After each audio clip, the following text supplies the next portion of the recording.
Let's get tuned up. Just like any heavyweight fight, someone's got to throw the first punch. And I'll tell you what, let's not wait around, let's deliver. Last week, the Pittsburgh Steelers delivered their biggest win of the season, stopping the previously unbeaten New Orleans Saints with a combination of hard-hitting defense and power running. Their rivals, the Cleveland Browns, meanwhile, were trying out a new starting quarterback against Cincinnati. Vinny Testaverde responded with 3 touchdowns. I'm going to give you some good news. The Cleveland Browns won. And they are the place we're going next week to find out who is in first place. Think about it, baby. Thanks for the intro, Bill, and he's absolutely right. Tonight we will see who's in first place in the AFC Central in the big matchup of the week between Bill Belichick's Browns team and Bill Cowher's Steelers. Going into Week 8, it was shaping up as a straight fight between these two for supremacy in the Central Division. The Browns got the better start to the season, but with the possible exception of the Cowboys, the Steelers came in as the hottest team in the league. After losing their first 2 games, they'd won 4 straight, including last week's dismantling of the Saints, and they'd done it with intimidating defense. The Pittsburgh Steelers right now are trying to be the most physical team in the NFL. And they're not doing a bad job. The arrival of Kevin Green has doubled the Steelers' outside pass rush and made his partner in paying Greg Lloyd all the more effective. This is my domain, and you come running around through here, you know, you're going to get hit, and you're going to get hit hard. The Steelers' front 7 have held their last 4 opponents to an average 56 rushing yards a game. There's no use throwing on them either. They've got a secondary to match. Pittsburgh lead the league with 14 interceptions, an amazing 7 of them by Rod Woodson, who, not content with being called the best cornerback in the game, runs back punts and plays a little offense in his spare time. If you come and play us, you're not playing a finesse team. You're going to play a very black and blue team that's going to come at you for 60 minutes. Well, lots of teams say that, but Pittsburgh have the intensity and the defense to back it up. And Bob, this is a team that I think reflects the personality of its coach, Bill Cowher. Yeah, definitely. I've known Bill Cowher for a number of years. I played with him back in my years in Cleveland. I've seen him work as a player and as a coach. Incredible intensity. And with the history that the Steelers have, with the steel curtain defense, their whole mystique that they've about being a very physical, mean, dominating team, Bill fits in perfectly to continue that tradition. And again, a lot of rivalries are hyped in the league, but it seems to me this one is absolutely genuine. Oh, I'll tell you what, there's a lot of good games that go around the league, but there's nothing to compare to Pittsburgh and Cleveland. The years I played in Cleveland, I mean, just the intensity, the physicalness, the hitting, the pain, the blood, the mud, I mean, everything you want in a football game, outdoors, raining, snowing, doesn't matter. You go out there and you play, just a great physical football game. Everything you want in a football game, maybe. Okay. Let's go to Cleveland. No score and not much action in the first quarter, apart from Gary Anderson's missed field goal attempt for the Steelers, who joined the game in the Browns' opening drive of the second. First down play from the 17. Testaverde sending Tillman in motion.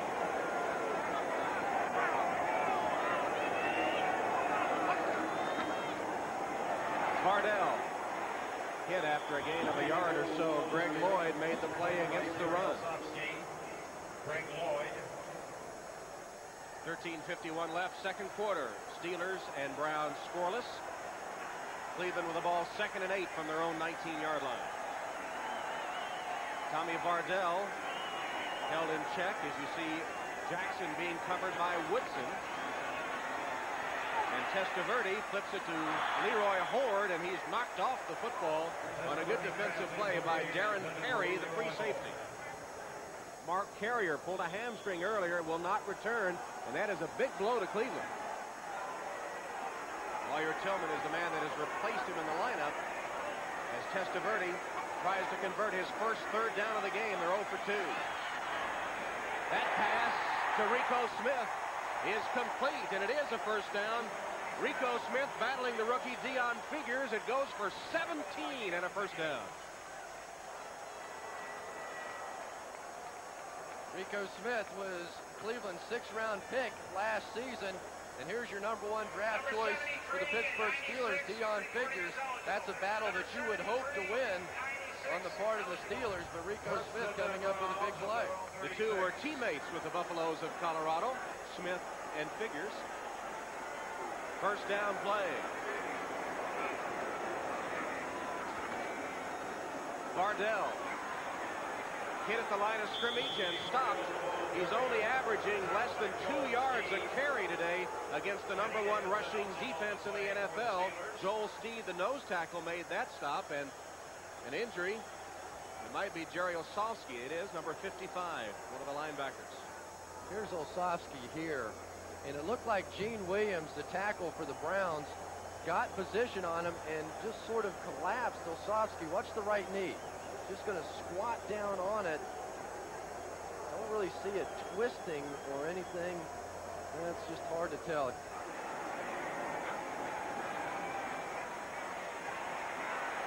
Second down pass, Testaverde to Jackson. He has a step. Jackson with that great speed to the outside. Bounces off one man, and Jackson scores!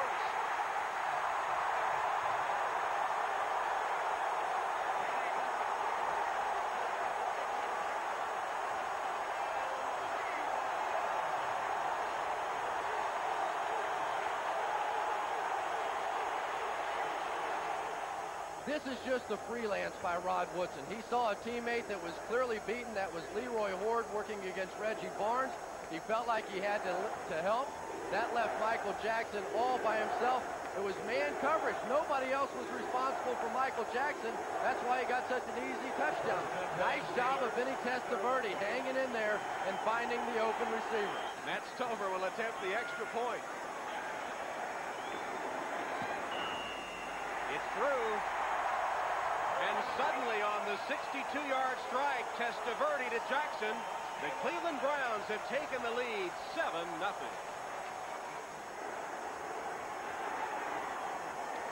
Foster cuts back.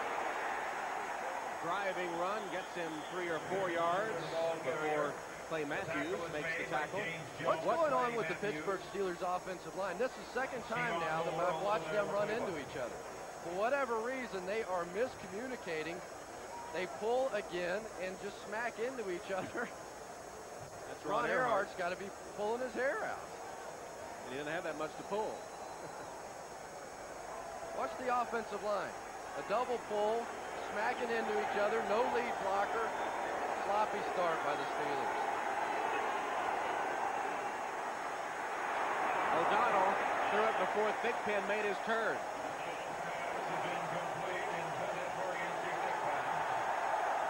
Flag down as the two former ACC rivals, Michael Dean Perry and Neil O'Donnell, have a meeting. I believe Michael Dean Perry was held.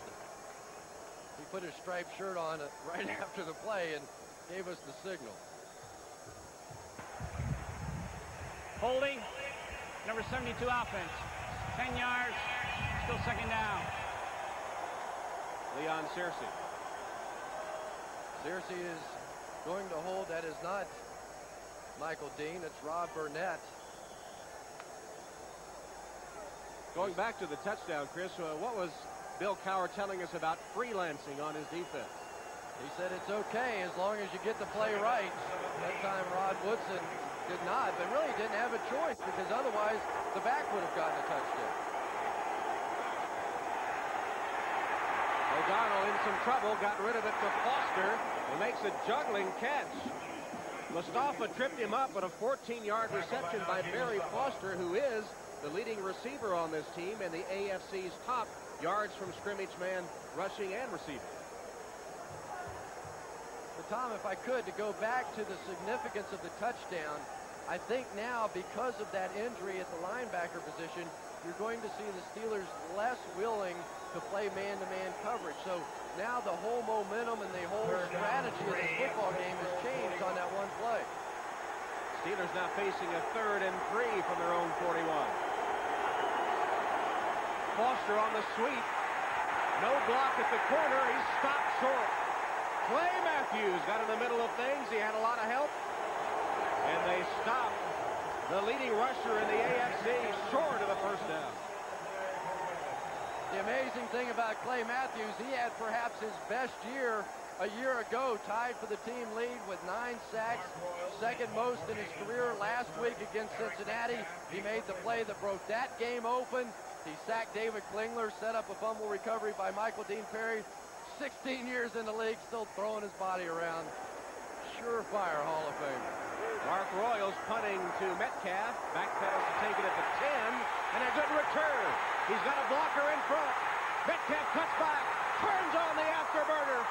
Metcalf will go 90 yards.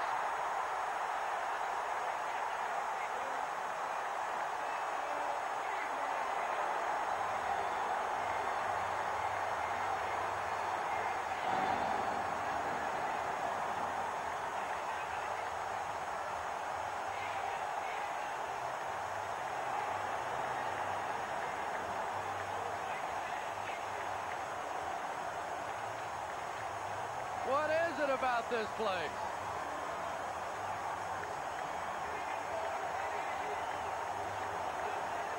There may be your answer right there. The longest of his career, 90 yards. A team record for the Browns.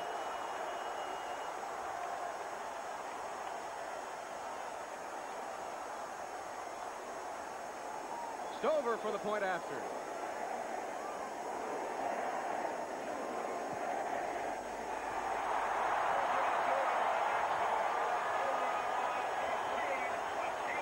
Officially 91 yards for Metcalf as he backpedals to take it right there.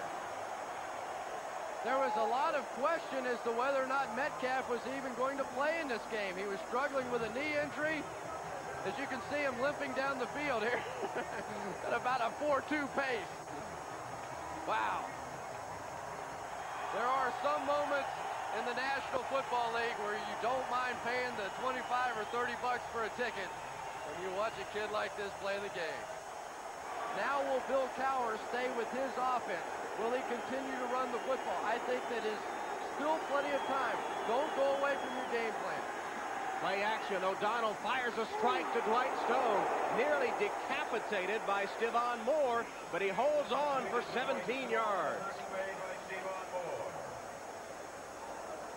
It's really great to see a guy with that kind of speed. 4.25 speed. That is world class, that is willing to catch the football and take a lick like that.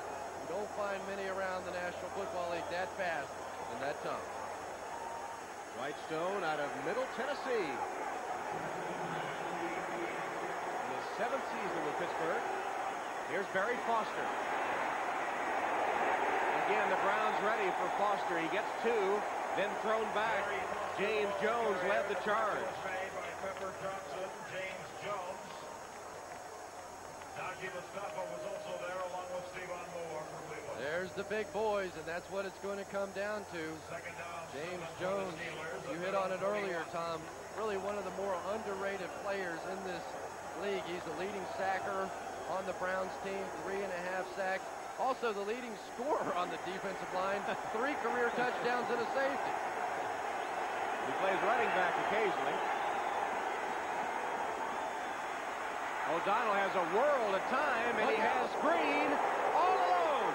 Eric Green, one man to beat, rambles toward the end zone and tripped up at the 4-yard line by Pepper Johnson. 55 yards to Eric Green. And then a little move and a little groove and the obligatory point at the dog pound. Welcome to AFC Central football. Here it is, folks. Eric Green, this was really set up by the offensive line. Look at the protection all day. Man-to-man coverage. Eric Turner could not cover Eric Green for that long. Now move. Look at the move. Yes, sir. 290 plus. Here he goes. Just ran out of steam, I think, before he hit the end zone. Longest reception of his career. Pittsburgh looking right into the pound now. 1st and goal from the 4. I love it. I love it.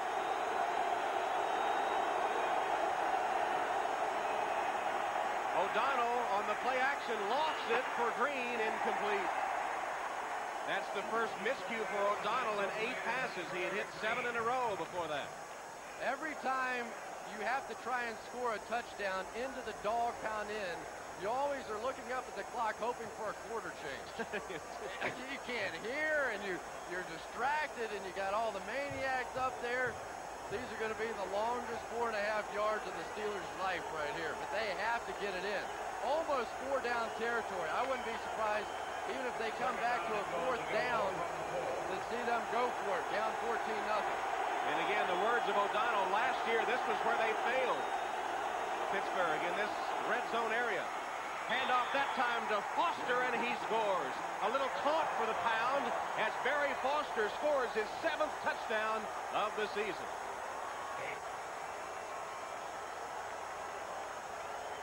That time the offensive line, Chris, did its job, and Foster just strolled into the end zone. That was a nice flanker trap that time. They sent the tight end in motion, trapped in the middle, and then watch the play.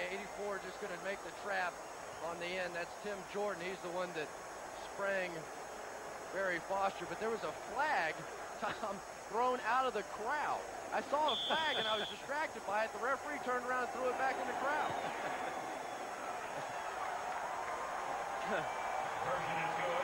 Well, unsportsmanlike conduct against the Pound.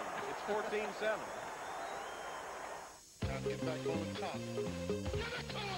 Before the break, we saw the Steelers get back in the game on this touchdown run from Barry Foster.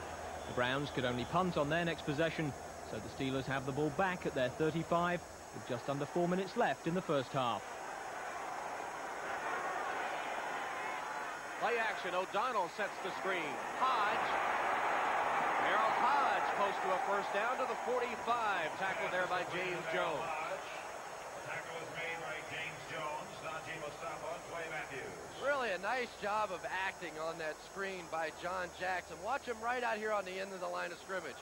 He's going to look like he just gets smothered on the play. He's going to fall back, collapse. Oh, the guy beat me. Slip it right out there for the screen to Merrill Hodge. A little thespianism on the part of John Jackson. Duval Love gave him a pretty decent block out there on the corner. There's John Jackson. Not only that half sack. Foster. Foster has the first down, stopped just short of midfield by James Jones. First down, Pittsburgh with 2:54 and counting first half, and the Browns up 14-7.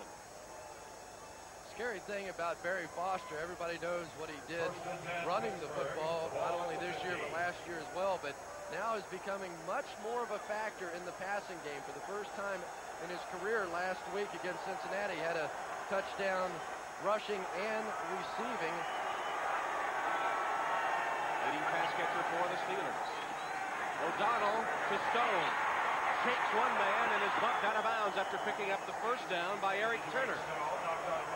14-yard gain. Nick Saban, the defensive coordinator, said that we are scared to death of Dwight Stone after the catch. He's not a great route runner, but once he gets his hands on the football, he can really move. He was signed originally as a running back. That's why he wears number 20. Play action fake to Foster. O'Donnell down the sideline. Hodge can't get there. Well covered by Stevan Moore. It'll be 2nd and 10. Boy, did the Browns get a break there. Short motion by the Pittsburgh Steelers, by the wide receivers, and it really confused the secondary of the Browns. They had lost their man coverage. There was confusion. Jeff Graham ended up wide open on the play. At the end of it, he was jumping up and down and waving his arms, but Neil O'Donnell just did not see it.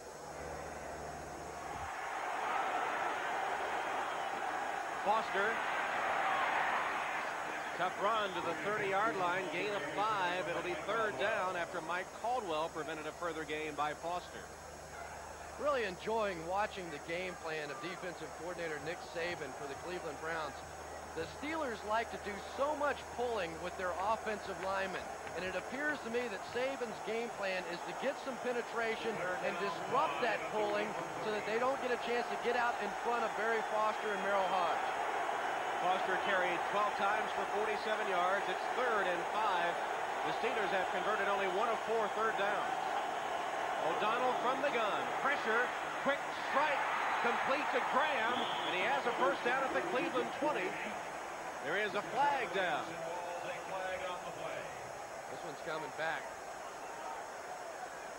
Have an illegal shift and a couple of illegal shoves and a little spit flying. And you're in the AFC Central. Dirt clods, dog bones. You know, I love it. You know, people in New York and LA, they don't get a chance to watch this stuff very often.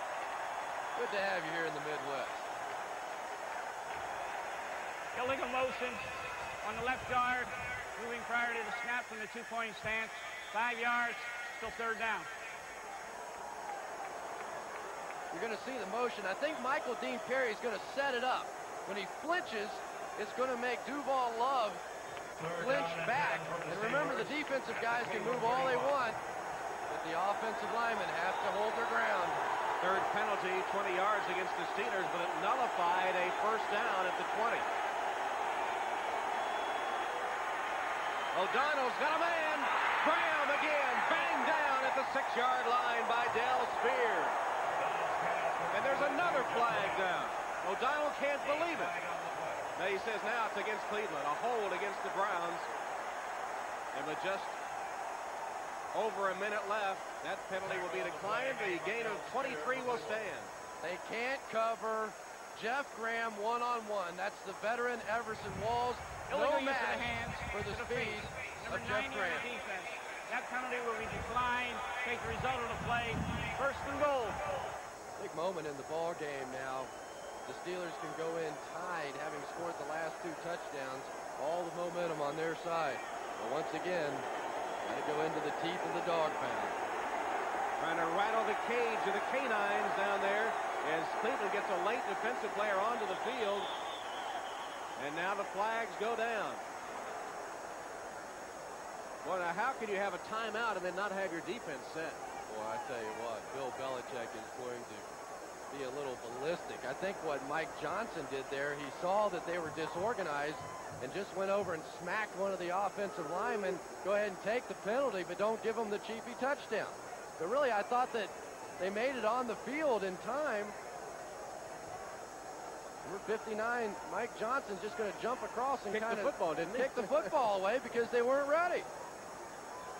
Mike, you're going to have to be one heck of a lawyer to get your way out of this one. I don't know what the confusion's about.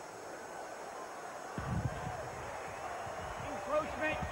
Number 59 defense contacting the center prior to the snap. It'll be half the distance to the goal. Still first down. I think it's a pretty heads-up play, though, to take the half the distance rather than give up the touchdown. It was Mike Johnson himself who was late on the field. He comes out and just a little drop kick. So spot the ball at the 3, first and goal Steelers. From the eye, Foster behind the block of Hodge, cuts up to the 1. Bob Burnett managed to keep him from scoring as we go inside the final minute of the half. Second down and goal from the 1. Second and goal from the 1. Hodge and Foster from the eye. Foster barely got the handoff and then hurdles into the end zone. Neil O'Donnell nearly fell down getting the football, but Foster safely cradled it, tucked it away, and took it for 6, his second touchdown of the game. This is what Nick Saban told us that he feared most about Barry Foster. When he swings wide and then picks a hole, the Steelers do a great job, psych, do a great job of just stretching the defense and then letting him cut up inside. Foster adds to his league-leading touchdown total. The extra point is through by Anderson. And Barry Foster with his second touchdown of the day. And the extra point have tied the game at 14. Now get back over top. Give it to him! Get to the enthusiasm! Run! Let's get tuned up. Well, the scores are even at half-time, but the methods could hardly be more different. While Pittsburgh have moved the ball steadily and consistently on offense, the Browns' touchdowns come on a couple of huge plays. Before the game, we were talking about what a great cornerback Rod Woodson was. So why did he let Michael Jackson get away for that big play on the Browns' first score? Well, as you can see, he was originally matched up with Jackson. He always takes the opposition's best receiver. But as the play develops, he sees that Leroy Horde has beaten his linebacker and he's going downfield uncovered. So Woodson decides to go with Horde to prevent a big gain, and that leaves Michael Jackson open over the middle to break what turned out to be an even bigger one. Gary, you were right with the 2 styles of play, the Pittsburgh Steelers being very consistent on both sides of the ball. The Browns making their points with big plays. Now, as much fun as punt returns and long passes are to watch, you can't make a living doing that. You can't count on it happening all the time. If the Browns hope to be in this game against a very strong Steeler team, they're going to have to knuckle down and get a very consistent offensive drive going. Talking about making a living, I wouldn't like to be a Steelers receiver. Everything Neil O'Donnell seems to throw is over the middle, and they're getting a pounding once they've caught the ball. Let's go back to the game then. And Pittsburgh opened the third quarter with a drive for a field goal. Gary Anderson making up for his earlier miss. So they have their first lead of the game, and the Browns have the ball following the kickoff. Vinny Testaverde, first possession of the second half. Two key face mask penalties helped Pittsburgh get the go-ahead field goal. The pass intended for Michael Jackson is behind him and incomplete. You know, Michael Jackson really caused a firestorm here a couple of weeks ago when he said that Bill Belichick had basically hired Jim Brown to spy on the players, that quarterback Bernie Kosar and running back Leroy Horde were paying the price for questioning Belichick's game plans, and commented that he wished the Browns would come up with an offensive coordinator. Things were a little bit hairy here for 10 days or so, but apparently all is forgiven now. Got a look at Jim Brown on the sideline. Well, Bill Belichick more or less diffused the issue with some humor. Here's Metcalf bursting free. He has a first down across the 30. Woodson had to trip him up but covered 12 yards. Right now it's the Cleveland Browns' turn to try to answer the go-ahead score by the Steelers. First possession by the Brownies in the second half. And they have a first down at the 20. That play will be whistled dead before it gets started. Now Williams has come back out on the field. On the center, 5 yards, still first down. Steve Everett with a false start must have moved the ball 5 yards against the Browns. And the penalties have hurt Cleveland today, especially the two 15-yard face masks on the last Pittsburgh possession. And the Browns offensively aren't good enough to overcome these kind of piddly mistakes. We saw the same thing in Indianapolis in the first half when Bernie Kosar was benched in the second half. They were constantly first down and 15 after stupid penalties. Ball set back to the 26.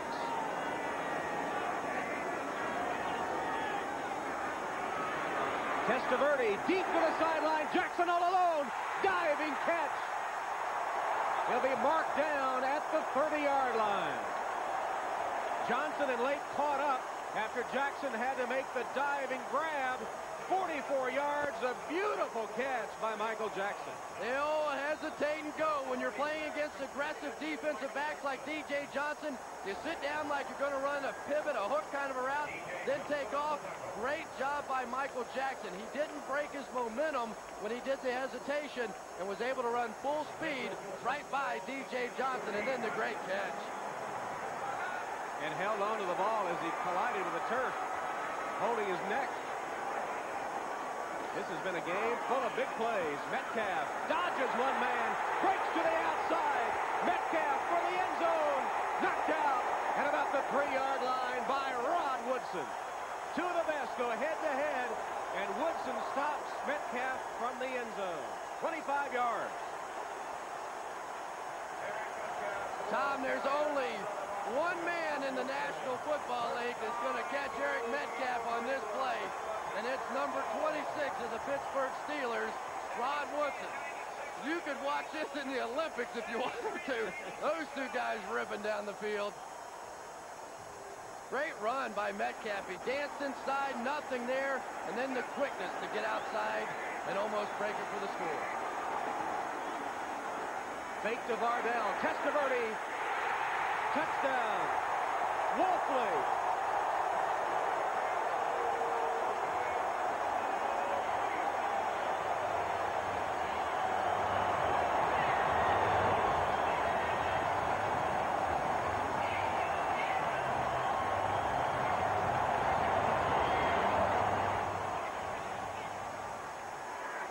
Stover for the extra point.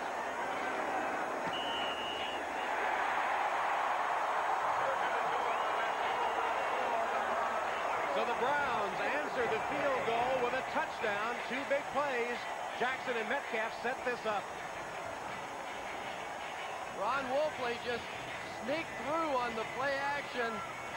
The Steelers obviously expecting the run. Kirkland committing to the run. Nobody left in the middle of the field. And even the great speed of Greg Lloyd couldn't get there to break it up. Ron Wolfley's first touchdown of the season. Only the second receiving touchdown of his career. First down, Steelers. Neil O'Donnell for Green. They almost got it incomplete. Did you feel the press box bounce when he hit? On the Richter scale. The big man laying out. He's had a big day already. Mike Johnson with the coverage just a little bit long, but the effort was a great one. Because of the fact that the Cleveland Browns appeared to be in position, Stephon Moore may have come up with that interception, but for the great effort by Eric Green. The winner of the game takes over first place in the AFC Central. Browns leading 21-17. Foster stopped behind the line. Jerry Ball.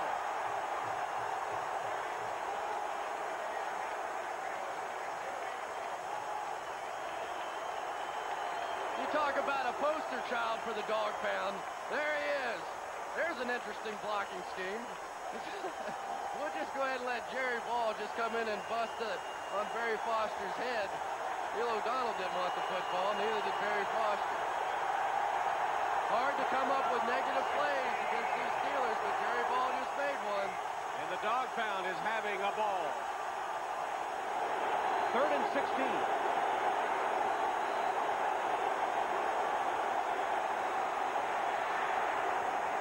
Intercepted. Spear still going and fumbles the ball. The ball's loose. And I think Pittsburgh got it back. They did. Pittsburgh recovered. Spear, the rookie from Florida, intercepted and then fumbled. And Justin Strelzik recovered it. Really a poor throw by Neil O'Donnell right into the arms of Del Spear. Now you've got a chance to clinch up this football game. Get down. Don't go for the extra yard. I mean, that was Merrill Hodge. That's about the 3rd big play that Merrill Hodge has made in this game. Perhaps the biggest so far, stripping the football from Del Spear. And Strelzik cradles it, so new life for the Steelers. Well, it was a big break for Pittsburgh, and they nearly made it pay off. But Stephon Moore wrestled the ball out of Dwight Stone's hands in the end zone to prevent the go-ahead touchdown. The Steelers did kick a field goal, though, to make it a 1-point game going into the 4th quarter. Welcome back. We pick up the action on the Steelers' first possession of the final period after the Browns punted on theirs. Hansen punted it 58 yards, but a net of only 38 as the Steelers take over after the touchback. O'Donnell's pass is complete to Hodge. Gain of 8. Hodge bumped out by Clay Matthews. Oh, is Merrill Hodge having a nice game today. Out there working one-on-one against Matthews. Makes a good move, goes up, concentrates, gets his feet down in bounds. Doing all the right things today.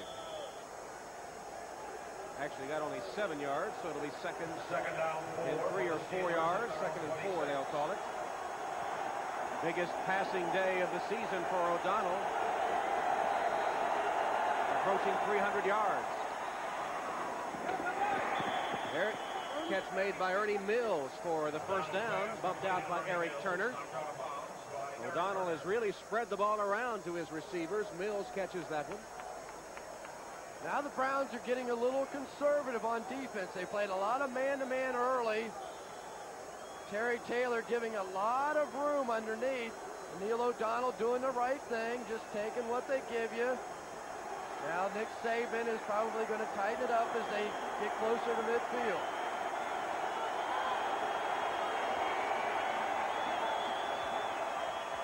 O'Donnell still has it. And he has Green. Eric Green into Browns territory to the 47-yard line. Pepper Johnson got him down, and that's not an easy task. It was 18 yards for the Steelers. Tom, here is the dilemma. How do you cover this guy? You want to play zone, but you can't play man-to-man because somebody's got to cover that guy. Eric Turner can't do it. Pepper Johnson can't do it. Clay Matthews can't do it. So you have to sit in the zones, and then Neil O'Donnell picks you apart on the outside with Dwight Stone and Jeff Grant. O'Donnell over 300 yards. That's his career high. O'Donnell scrambling here and knocked out of bounds for a loss of 2 by Rob Burnett.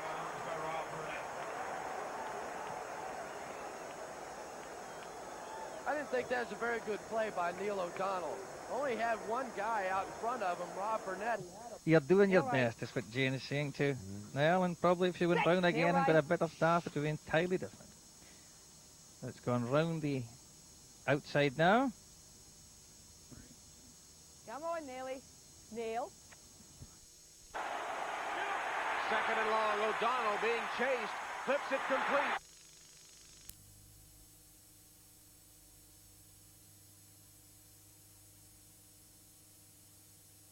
Well, that was not designed play. Now Barry Foster, he's just kind of hanging around. It's like a naked bootleg was the effect of it.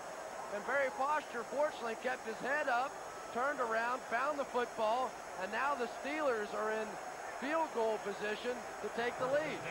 Foster, 3 receptions, 40 yards. Under 100 yards rushing, but he does have 2 touchdowns. Here's Foster, sweep to the left, blocker in front. Foster out of bounds at the 15. Duval Love leading the play. Foster followed him for another first down. Duval Love had a terrible game against his old teammates, the LA Rams. But now watch him out in front, chugging as hard as he can, and he's going to just bury Stephon Moore. Get a little push out of bounds. Barry has that bad shoulder, remember. Probably had something to do with the fact that he didn't lower it there. The ball's at the 15 of the Browns. First down for the Steelers. They trail by 1. Less than 10 minutes remaining in the game. Battle for first place in the AFC Central. Foster cuts back. He's to the 10. Dragging tacklers with him. Mike Johnson finally got him to the turf. Huge difference now for the Pittsburgh Steelers, down to just 1 timeout. But it really makes a difference in this game whether you score the touchdown or the field goal. If you have to go the entire distance, the Cleveland Browns team, much more difficult than if you only have to kick a field goal at the end of the game. Big couple of downs here. Key 5-yard run by Foster on first down, though, gives O'Donnell some flexibility. He'll give it to Foster, who hands it on the reverse. And slipping and falling. They try the trick play, and Matthews again would have none of it, as Mills got the handoff from Foster on the reverse, and it'll wind up being a loss on the play. They had a chance to make this one work. You'll watch Mills come back around for the double reverse. O'Donnell's going to be out in front. Had a chance, but remember, they're on the baseball part of the field. The Cleveland Browns know that. You don't see them running any reverses down here because you just can't make the cut. It looks pretty. It's all nice and green, but it just won't hold you. They've tried to reverse to Mills twice now, and they've lost 8 yards. O'Donnell, incomplete. Tough hit as Mills was the intended receiver. Hit hard by Terry Taylor to knock the ball loose. Very, very close. Let's see if we get pass interference. Good play by Terry Taylor. Good play by Terry Taylor. Hit him hard and got a hand in there to knock the ball away as well. And a tip of the hat to the officials as well. There's a ball game deciding non-call by the officials. Good job. 29-yard field goal attempt by Gary Anderson could give the Steelers the lead with 7:54 left. Up and through. Anderson's field goal puts the Steelers up 23-21.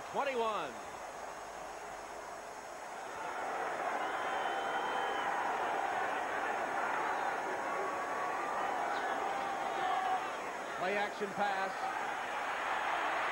Testaverde will run. Hit hard as he crosses the 30-yard line.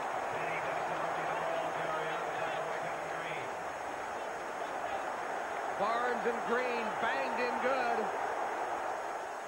Many people have questioned the heart of Vinny Testaverde. Just watch this play and question no more. The guy's getting a chance of a lifetime. No chance at a slide. I think it was the hit of Kevin Green that did the most damage, and Testaverde's up. Now let's figure out if he knows if he's in Tampa or Cleveland. You see the little pat on the back, though, for his friend Bernie. It's been very difficult for the two quarterbacks with all the controversy because they are good friends.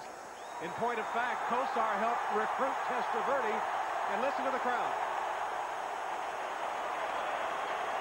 Would this be a storybook ending? This game just keeps getting better.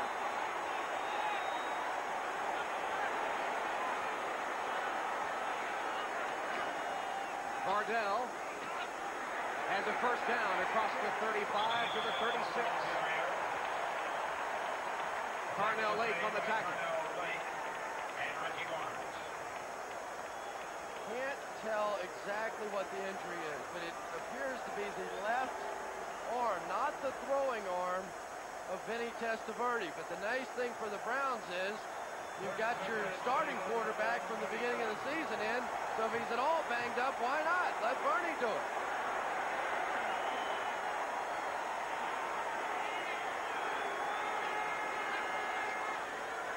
Draw play, Metcalf passes to the outside. He didn't get much. The pursuit of the Steelers is able to recover and stop Metcalf for a short gain. Give credit to Donald Evans. Remember the big play earlier in the ball game in which Metcalf was able to bounce it outside? Well, he tried the same thing here. A nice job by Rod Woodson. Michael Jackson tried to block him, but Woodson just a little too athletic on the corner. Good job of containing.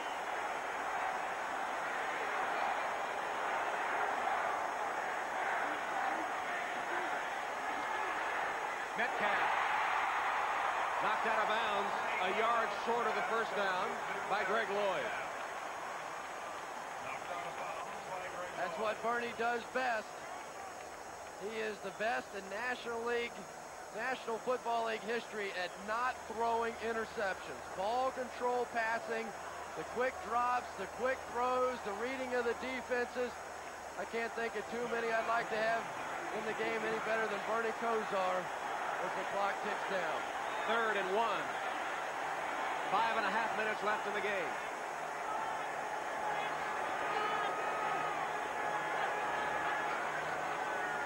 Fake to Metcalf. Kosar still has it. He's going to run for it. Bernie Kosar dives for a first down.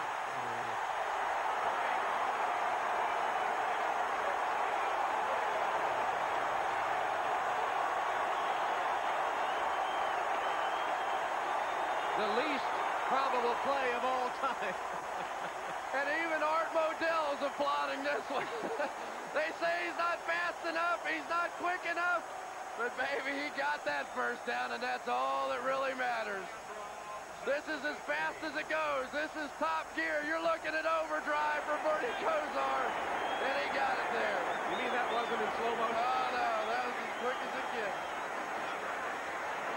Metcalf stopped for a big loss.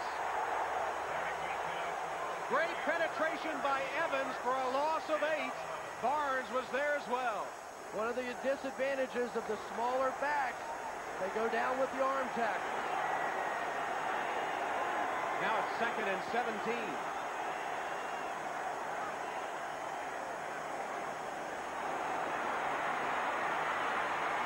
Kosar overthrew his man off the hand of Rico Smith, and incomplete. Bernie had a chance. Rico Smith was there. He was popping open at the last second. Just barely overthrew that one. I thought Rico had a chance to lay out for that one, maybe make the sensational play. 3rd down, 17. Almost tipped it into the hands of the defenders. You still have 3:49 left. You don't want to throw the interception here. You still have a chance even if you have to punt. 3rd and 17, trailing by 2.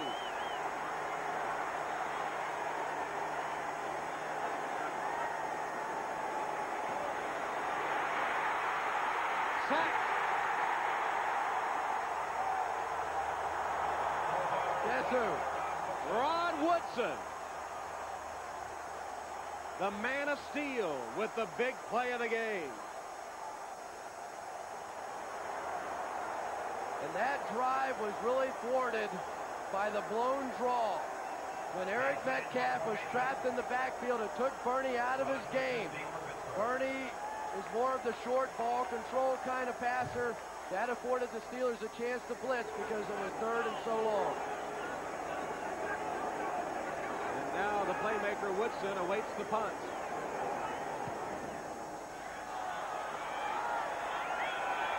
Woodson from the 10.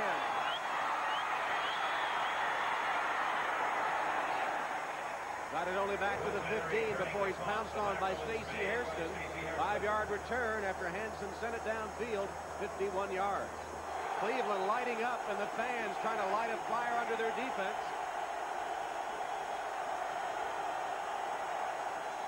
O'Donnell still has it on the bootleg and throws it away. Very interesting call there. You, in effect, gave the Browns an extra timeout. They obviously wanted to come out and be aggressive. You don't want to be conservative down there knowing the Browns are going to be playing for the run. Good job defensively by Cleveland being prepared for the play action.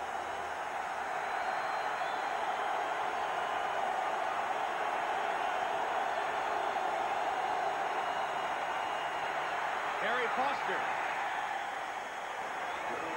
Foster bounces ahead. He got about 8 yards. Terry Taylor covered him. And as we come to the 3-minute mark, it'll be third down for the Steelers and about 2 yards to go, maybe 3. Vinny Testaverde has suffered a sprained right shoulder. He will not return. If the Browns pull it out, it'll be up to Bernie Kosar. Play the ball game.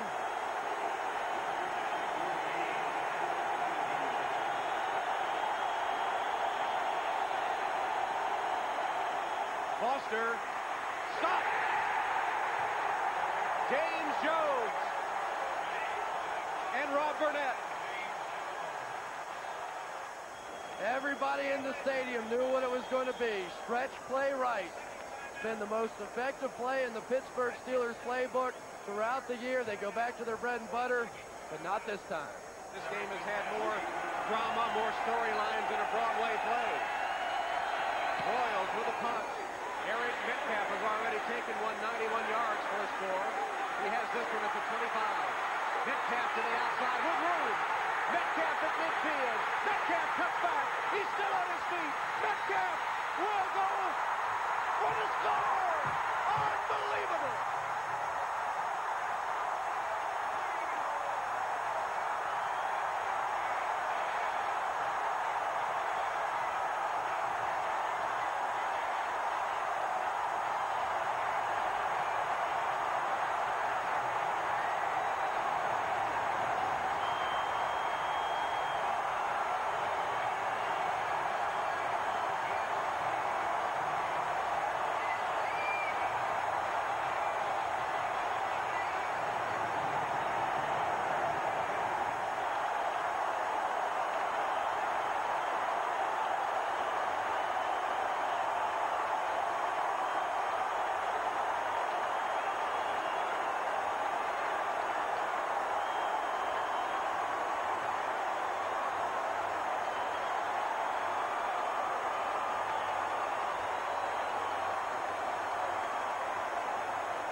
Did a great job of taking a couple of steps up.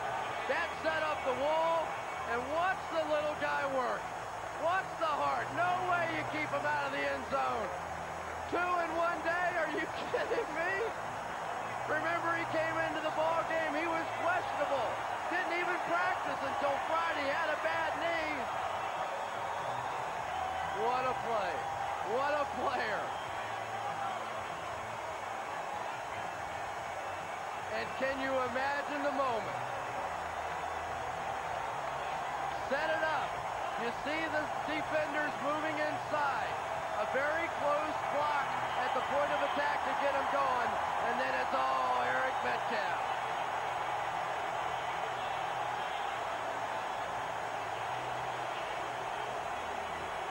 What a beautiful shot of Eric Metcalf. In one game, he has tied the Cleveland season record for punt returns for a touchdown, held by Leroy Kelly. 91 yards in the first half, 75 yards, maybe to win the game with 2:05 left.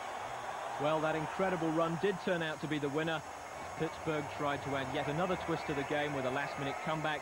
Dwight Stone fumbled, and Mike Caldwell recovered for the Browns. So they win a wild one to go top of the AFC Central, and the Steelers are reminded how difficult it is to leave Cleveland with a result. It's a tough place to play, no doubt about it, and you know, hopefully we'll change that someday. But it was a tough game, and we fell short at the end, and it's frustrating. It's going to bother us for a little while, and probably a little longer than we think, because we've got a bye week, but then we'll get back into it. We felt this is our chance to show everyone that we're a good team. I mean, we had a good record, but at the same time, people didn't really believe in us, and the Steelers are really hot right now, and we knew that was going to take our whole team, special teams, defense, and offense, and special teams came through for us.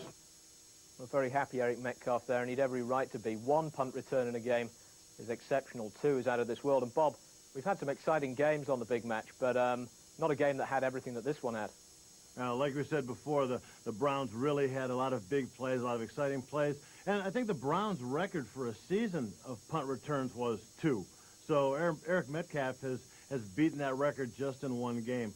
Tremendous ability. I think the Browns have shown that they're a team to be reckoned with. And I think it shows why the AFC Central is always a very competitive, very exciting, very physical division to play in. But I don't think we've seen the last of the Steelers. They lost there, but they're obviously still a strong team. Oh, yeah. Yeah, with a guy like Bill Cowher, I mean, you don't have a team like the Steelers go in and beat up the Saints the way you did 2 weeks ago, and don't think they're going to have some success for the rest of the season. I think the Steelers are just fine. The Browns-Steeler rivalry is something you're going to win some, you're going to lose some. The Steelers are going to be just fine. They'll win plenty this season. And they've still got to meet at Three Rivers later in the season. Okay, this week's trading deadline came and went without too much activity. In fact, the only real trade was made by the Steelers. Running back Tim Worley, who was clearly surplus to requirements, with players like Barry Foster and Leroy Thompson ahead of him, went to Chicago in exchange for a draft pick. And this could be a good trade for the Bears. Worley's been sidelined for most of the last 2 seasons with drug problems. And he looked good in pre-season when Foster was still holding out, but he should suit the Bears' power running game. Perhaps the biggest news, though, was a trade that didn't happen. The Raiders tried to sign Tampa Bay's outstanding offensive tackle Paul Gruber, who'd been prepared to sit out the season because the Buccaneers wouldn't meet his salary demands. But when the deal fell through, the Bucs finally settled with Gruber, and he's back where he's most needed, on their offensive line. That means the lone holdout in the NFL now is Green Bay's Tony Bennett, and the 2 Bays met this week. Let's see how they and everybody else got on. And we start with the pre-season favourites for the AFC Central title, Houston. Back home and with Warren Moon back in for the injured Cody Carlson, they were hoping for a confidence booster against the winless Bengals. They looked like getting it when Gary Wellman caught his first NFL touchdown. But this is another big rivalry, and the Bengals weren't going quietly. Here's Sheldon White lateraling the interception to Leonard Wheeler, and he ran it back 24 yards. David Schuler opted for Jay Schrader over David Klingler at quarterback. He hit Jeff Query over the middle for the score. The Bengals were up 12-7 in the third, but Moon has more yards against them than any other team. He set up Lorenzo White on a 4-yard touchdown run.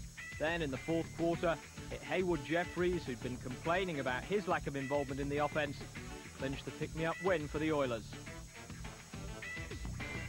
Still playing through a lot of things that have happened in the last 4 or 5 weeks, and we're still creating that confidence. Now we have 2 wins under our belt, and I really wish we didn't have a bye right now. I wish we could keep playing. It turned out to be the day of the comeback in New Orleans. Billy Joe Tolliver's first quarter injury meant Bobby Hebert's first appearance in the Superdome as a Falcon. But at first he seemed to forget he was the enemy, asking the crowd for quiet and getting the bird. Didn't seem to bother him, though. Touchdown to Michael Haynes. Haynes with the slam dunk there, and Deion Sanders back with the Falcons. Now the baseball season's over, intercepting Wade Wilson and almost taking it all the way for the score. That wasn't long in coming, though. Next play, Hebert to Andre Rison for his 7th touchdown catch of the year. And whether or not the Falcons season takes off after this, it was an impressive homecoming. People don't really realize what this means. It's not just a normal, Falcons Saints game for me. Being from Louisiana, I mean, football's a way of life, and it's just a special win for me. It was the Battle of the Bays in the NFC Central. The posse of Wisconsin cheeseheads made the long journey south to see Sterling Sharp put on a receiving exhibition. Here he beats Roger Jones for his first TD of the game and gets between the corner and the safety for number 2. A great inside move shows up Jones over pursuit to the outside for touchdown number 3. But it really didn't matter what the Bucks tried against Sterling. Zone coverage, no problem. He makes the catch between defenders 1 and 2 and just outruns them. Sharp even lined up at quarterback for a couple of downs, completed his 1 pass. On the bright side for Tampa Bay, 74 Paul Gruber was back to open some holes for their struggling ground game. And rookie Horace Copeland celebrated his first touchdown catch in the NFL with a bit more exuberance than the score really merited. That was it on the good news front for the Bucks, though. They lose at home again. Buffalo made the trip to New Jersey, looking for their 8th straight win at the Meadowlands. And although the Jets scored first on Brad Baxter's 1-yard run, for the 3rd straight game they couldn't hold a half-time lead. Darryl Talley took Boomer Esiason's poorly judged pass back 61 yards the other way for the touchdown. Then the Bills' defense took over. Or rather, Bruce Smith did. Here's another ball Boomer shouldn't have thrown. And here's a candidate for interception of the season. That led to a Bills field goal. Then at the end of the game, it was Smith again forcing the fumble as the Jets let another one slip away. We match up very well with them. We really felt like we'd given a run for their money, and for us to lose a game this way, you know, it's very difficult right now, I think, for all of us here.